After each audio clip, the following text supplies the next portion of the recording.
지난주에는 저와 여러분이 믿음이 요구하는 네 가지 명령 첫 번째 시간으로 두려워하지 말라라는 주제로 함께 말씀을 나눴습니다. 지난주에 나눴던 말씀을 잠깐 복습하고 오늘 내용으로 들어갈 텐데요. 이스라엘 자손들은 이집트에서 나올 때 믿음으로 무장한 채로 광야에 올라갔다라고 출애굽기 13장 18절은 기록하고 있어요. 하지만 홍해를 만나 오도 가도 못하는 그러한 상황에서 이집트 군대를 보자 그들은 두려움에 휩싸이게 되었습니다. 그리고 모세를 향해서 뭐라고 말했어요? 노예로 사는 것이 광야에서 죽는 것보다 더 낫다라고 하면서 불평과 원망을 쏟아내었습니다. 버는 것에 의존하는 믿음은 마치 거울처럼 위치에 따라서 모습이 달라 보이기 때문에 쉽게 변질되고 맙니다. 그래서 히브리서 11장 1절은 믿음은 바라는 것들의 실체요, 보이지 않는 것들의 증거라고 말했어요. 여러분, 믿음이라고 하는 것은 보는 것이라고요, 보지 않는 것이라고요? 보이지 않는 것이라고요. 따라서 성경은 보는 것에 따라서 우리가 믿을 것이 아니라 성경에 기록된 말씀들을 행했을 때 그 믿음이 실체가 되어서 내가 주님을 믿었다고 하는 증거를 얻게 된다고 우리에게 말해주고 있어요. 이 증거가 경험으로 쌓이고 쌓였을 때 성도는 세상을 두려워하지 않게 되는 그러한 믿음을 서야하게 된다고 성경 전체를 통해서 우리에게 지금 그 믿음을 가지라고 말해주고 있다는 사실입니다. 그래서 모세는 두려움에 속아 넘어진 이스라엘 자손들에게 뭐라고 명령했어요? 두려워하지 말라. 두려워하지 말라. 이때 모세가 가진 믿음에 대해서 히브리서 11장 27절은 이렇게 진술합니다. 그는 보이지 아니하시는 분을 보는 것 같이 하면서 견디어내느니라.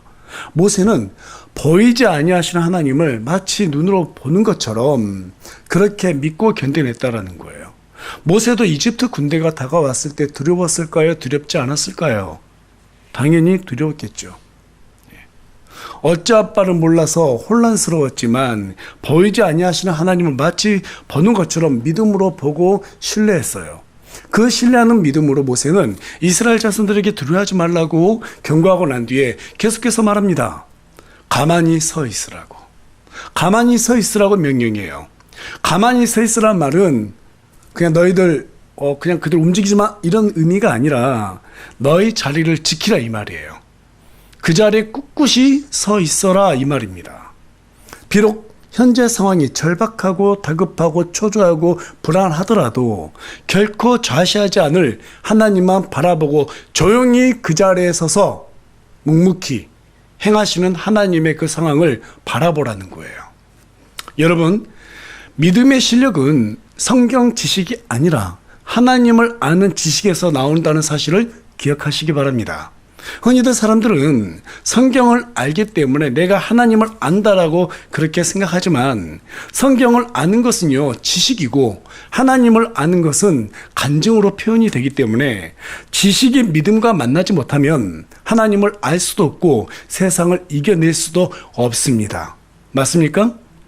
그러나 하나님을 아는 사람들은요 모세처럼 어떤 어려운 일을 당해도 이미 하나님을 경험해 본 그러한 경험이 있기 때문에 꿋꿋이 자기 자리를 지키는 사람이 되는 거예요.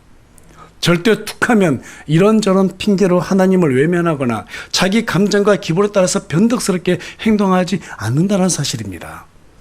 하나님이 원하는 사람은 모세처럼 심지가 굳은 믿음을 소유하는 그러한 사람입니다. 이 믿음을 저와 여러분이 소유하기를 바라는 마음에서 오늘은 믿음이 요구하는 네 가지 명령 두 번째 시간으로 가만히 서 있으라라는 주제를 가지고 여러분과 함께 말씀을 나누기를 원합니다.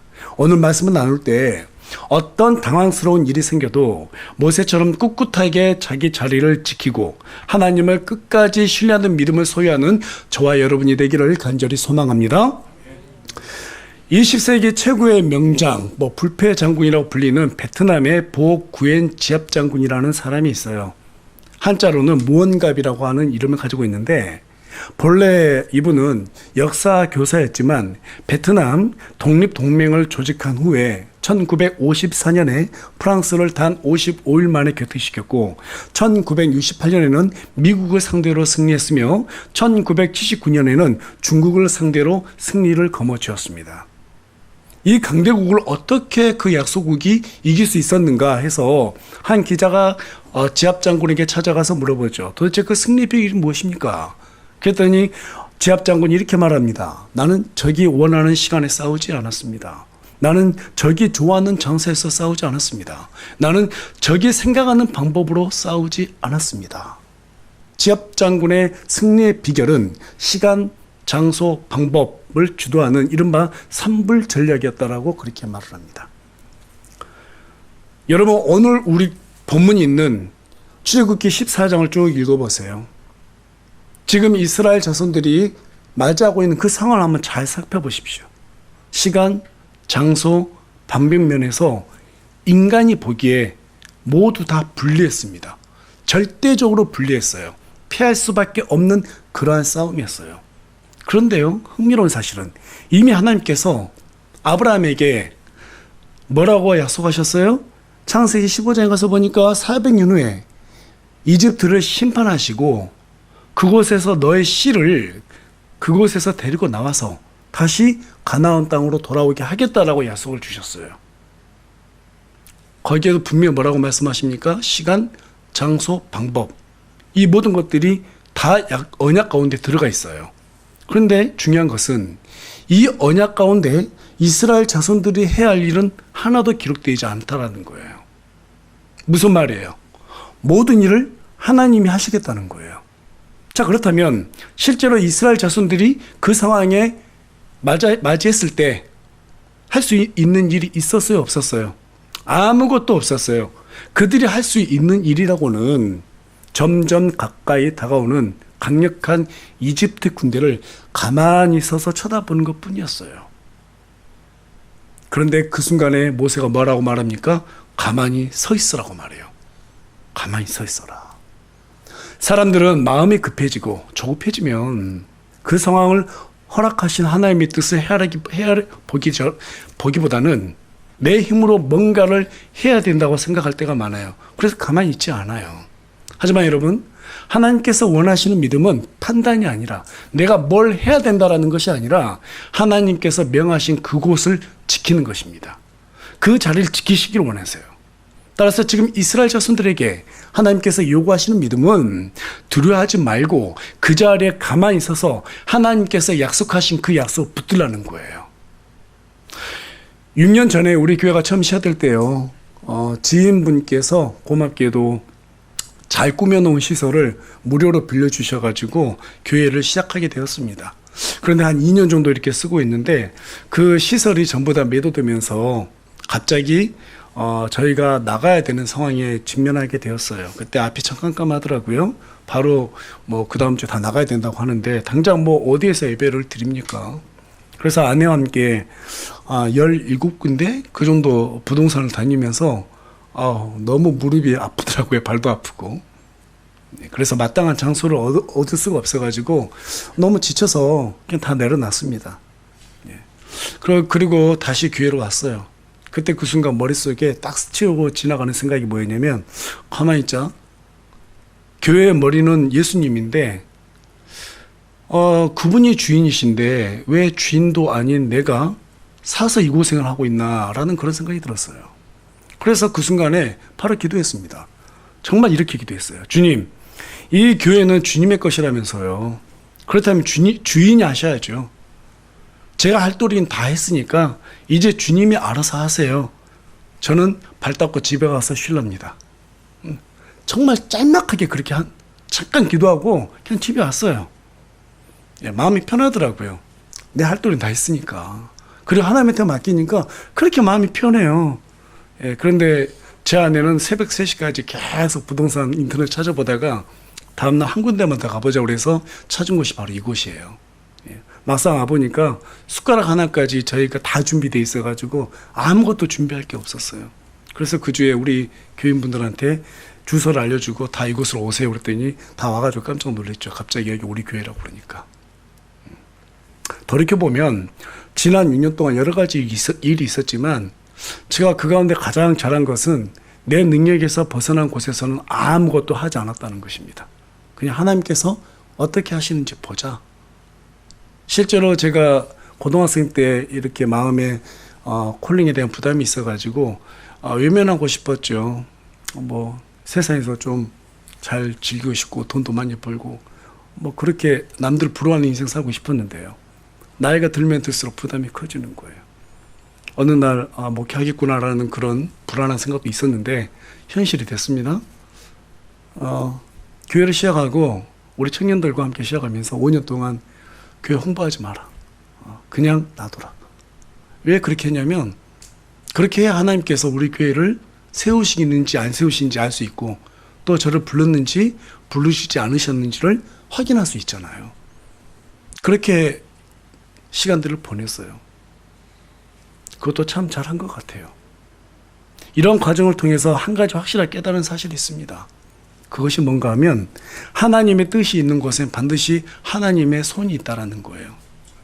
모세가 강력한 이집트 군대를 보고도 전적으로 하나님을 믿고 신뢰했던 까닭은 하나님께서 자신을 불렀다는 사실 때문이었어요. 하나님께서 부르셨다면 반드시 자신을 포함해서 이 철없는 이스라엘 자손들을 책임지실 것이라고 그렇게 모세는 믿었습니다. 그 때문에 모세는 먼지 바람을 일으키며 우는 사자처럼 달려오는 이집트 군대를 보고도 두려워하지 않고 부름받은 그 자리를 꿋꿋하게 지켜낼 수 있었습니다. 성경 속 믿음의 영웅들을 여러분 한번 쫙 살펴보십시오. 공통점이 있어요. 그들은 부름받은 곳에서 꿋꿋하게 자기들의 자리를 지켰다는 사실입니다. 그리고 또 한 가지 발견할 수 있는 것은 그들이 부름받은 곳에서 꿋꿋하게 자신들의 자리를 지켰을 때 한 사람도 망하지 않았다는 사실입니다. 다니엘은 하루에 3번씩 하나님께 기도한다는 이유로 사자굴에 던져지는 상황에 처해졌지만 기도하기를 멈추지 않았습니다. 기드온과 300용사는 창과 방패도 없이 하나님의 명령에 따라서 미디안 무려 13만 5천 명의 군대 앞에서 싸우라고 하는데 항아리와 햇불과 나팔을 들고 달려들었습니다. 그래서 다 죽었죠? 아니요, 이겼어요. 스데반 집사는 복음 때문에 유대인 지도자들에게 돌에 맞아 죽어가는 상황에서도 신앙을 고백했고 침례 요한과 또 사도들은 복음을 전하다가 순교를 당했지만 죽는 그 순간까지도 자신들의 자리를 꿋꿋하게 지켜냈습니다. 여러분, 그들의 신앙이 어떤 신앙이었어요? 하나님께서 가라 하면 가고 죽으라면 죽겠다 하는 그런 생각이 있었어요. 이게 바로 하나님께서 나에게 요구하는 것이다. 그것을 그대로 온몸으로 받아들였다라는 것입니다. 여러분, 믿음은 우리에게 어떤 일이 생겨도 우리가 서 있는 그 자리에서 이탈하지 않고 자기를 지킬 것을 요구하고 있어요.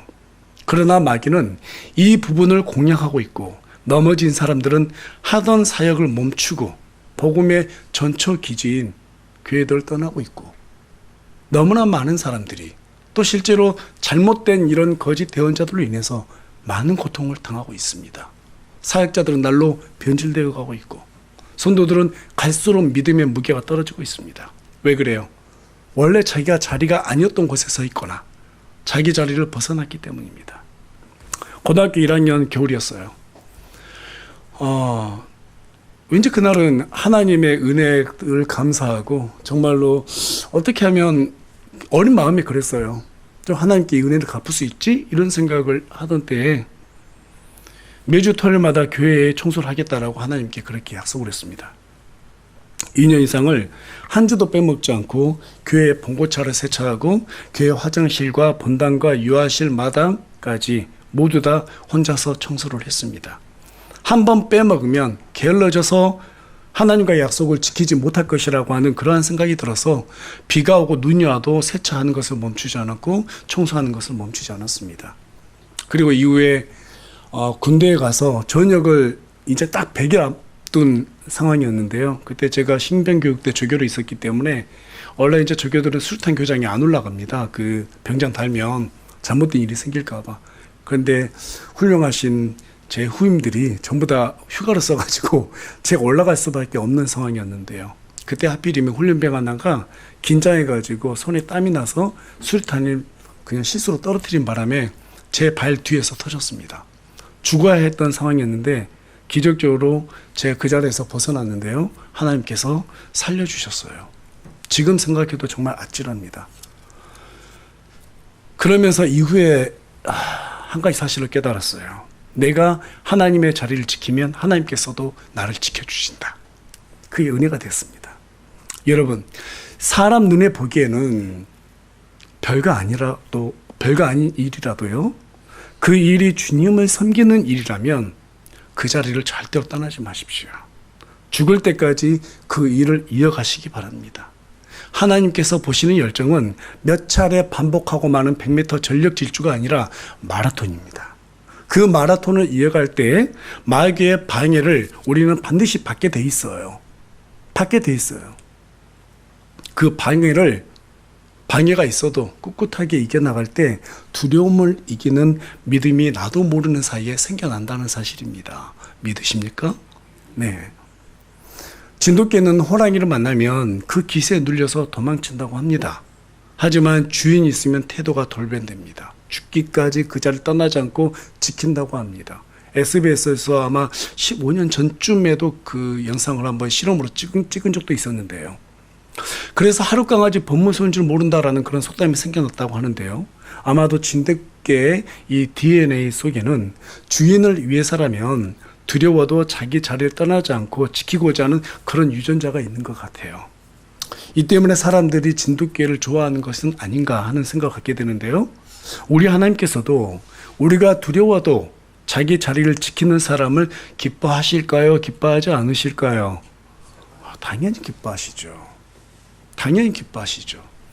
이 당연한 질문을 제가 왜 했을까요? 기억해야 되니까. 정말 중요하니까.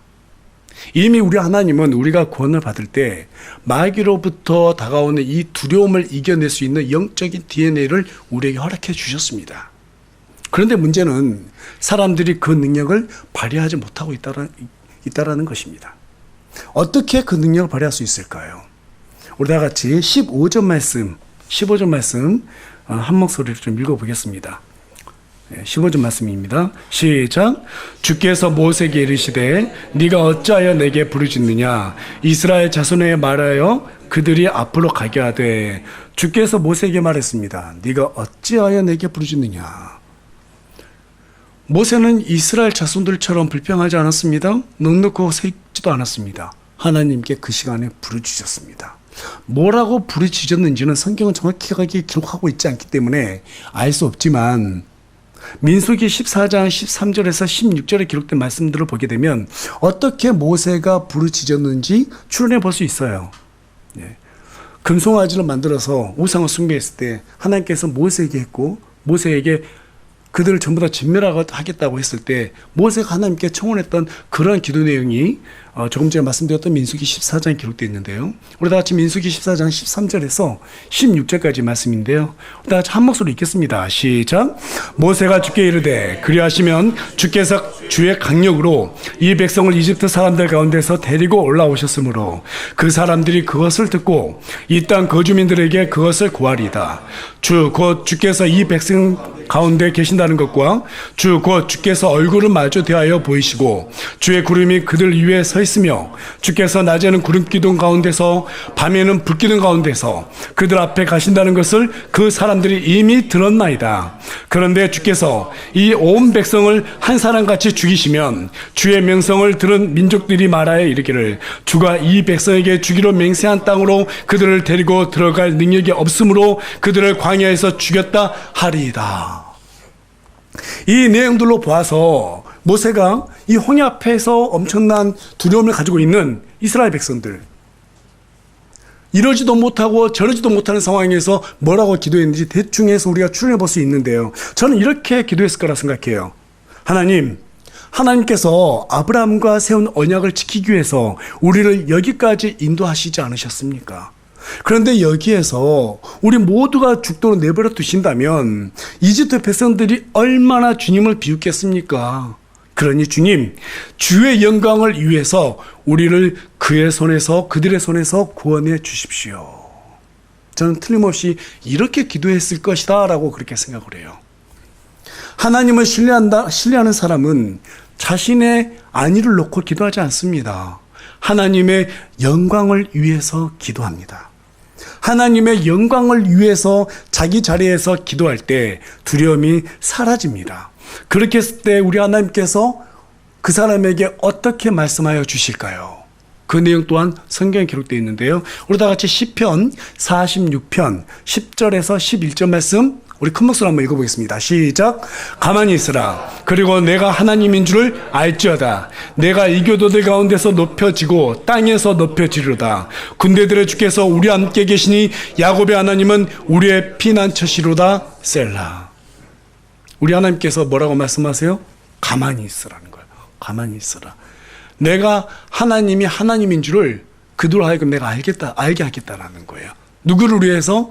하나님의 영광. 자신의 영광을 위해서 그 이교들 가운데서 높여지게 하기 위해서라도 내가 너희들을 지키겠다라는 거예요. 여러분, 오늘날 우리 기독교가 왜 이렇게 침몰하고 있죠? 왜 사람들이 갈수록 믿음에서 도태되고 있습니까? 하나님의 뜻이 없는 곳에서 부르짖기 때문입니다. 우리의 기도는 하나님의 뜻이 있는 곳에서 부르짖어야 효력이 있어요. 내가 내 뜻대로, 내가 되고 싶은 대로 내 소원을 내 마음대로 정해놓고 하나님의 뜻과 상관없이 하나님 앞에 금식하며 기도하며 부르짖어요. 특히 은사주의, 신비주의 주장하는 교회들 가서 보세요. 그냥 복 받는다고 하면서 부르짖으라고 말합니다. 기도합시다 그러면 주여 삼창 막 하면서 자신들의 소원을 구해요. 여러분, 하나님께서는 우리의 소원에는 관심이 없으세요. 냉정하게 들릴지 모르겠지만 성경을 보면 사실이에요. 내가 원하는 걸 이루시기 위해서 하나님께서 저와 여러분을 이 땅에 보내지 않으셨어요. 철저하게 우리 하나님께서는 누구를 위해서? 자신의 영광을 위해서 우리를 이 땅에 보내셨습니다. 마태복음 6장 33절에 뭐라고 말합니까? 첫째로 하나님의 왕국과 그분의 의를 구하라. 그러면 이 모든 것을 너희에게 어떻게 해주신다고요? 더하시리라. 저와 여러분이 하나님의 뜻 가운데서 도구로 쓰임받고 그 자리를 꿋꿋하게 지켜낼 때 하나님께서 저와 여러분을 사용하시고자 하는 그 필요를 다 채워주신다 이 말씀이세요. 그런데 오늘날 많은 교회들이, 오늘날 많은 성도들이 뭐라고 말해요? 하나님, 내가 원하는 거 알잖아요. 내가 원하는 거 알잖아요. 새벽마다 갖다 부르짖어요. 우리의 서울대 보내달라고. 애들 머리 알잖아요. 그 기도한다고 됩니까? 열심히 노력한 사람들이 서울대 가는 거죠. 근데 왜 기도만 하면 다 가는 것처럼 생각을 해요? 이건 미신이에요. 미신이에요. 여러분, 하나님을 미신적으로 믿지 마세요. 하나님께서 우리 교회에게 또 저와 여러분에게 뜻하신 바가 있을 거란 말이에요. 이 시대는 교회 시대입니다. 교회를 통해서 우리 하나님께서는 복음을 선포하시기를 원하세요. 저와 여러분 전부 다 복음의 사역을 맡은 사람들이에요. 단순해요. 이 신약 시대는. 교회에서 이렇게 예배 가운데서 우리 하나님을 만나고 영이 회복되어서 또 한 주의 삶 속으로 들어가서 그 삶 가운데서 복음을 전하시길 원하세요. 그러다가 교회가 있는 거예요. 교회는 복음 때문에 존재하는 겁니다. 하늘의 왕국이 이 땅에 이루어지기를 놓고 기도하는 거예요. 그 가운데 우리가 쓰임 받았을 때 하나님께서 저와 여러분을 보호하시지. 내가 원하는 대로 막 부르짖으면 들어줄 것이다. 이런 기대는 여러분들 버리시기 바랍니다. 이스라엘 백성들도 마찬가지였어요. 하나님께서 이스라엘 자손들을 선택하신 것은 그 자손들로 하여금 한 민족을 이루시고 거기에서 우리 주 예수 그리스도 메시아를 내시고 그 메시아를 통하여서 이스라엘 백성들로 하여금 온 세상에 복음을 선포하게 하기 위해서 하나님께서 그 일들을 이루신 거예요. 그런데 이스라엘 백성들이 예수님을 어떻게 했어요? 십자가에 못 박아버렸어요. 이제 이스라엘 백성들이 해야 될 일이 누구에게 넘어갔어요? 교회들에게 넘어간 거예요. 그래서 지금 온 세상에 교회들이 지금 존재하고 있는 거예요. 저와 여러분에게 이 시간에 그 일을 하라고 지금 얘기하고 있는 거예요. 그 일을 하라고. 그래서 저와 여러분이 그 일을 했을 때 하나님의 보호하심과 그분의 위로하심이 우리에게 오는 거지 내 뜻대로 산다 해서 오는 게 아닙니다. 하나님께서는 그 뜻을 꺾으세요. 교정하세요. 여러분, 뼈가 틀어지면 그것을 교정하잖아요. 아파요, 안 아파요? 엄청난 고통이 따라요. 그 고통을 겪지 마시고 오늘 이 시간에 하나님, 내가 주님의 뜻 가운데서 그 자리를 지키겠습니다.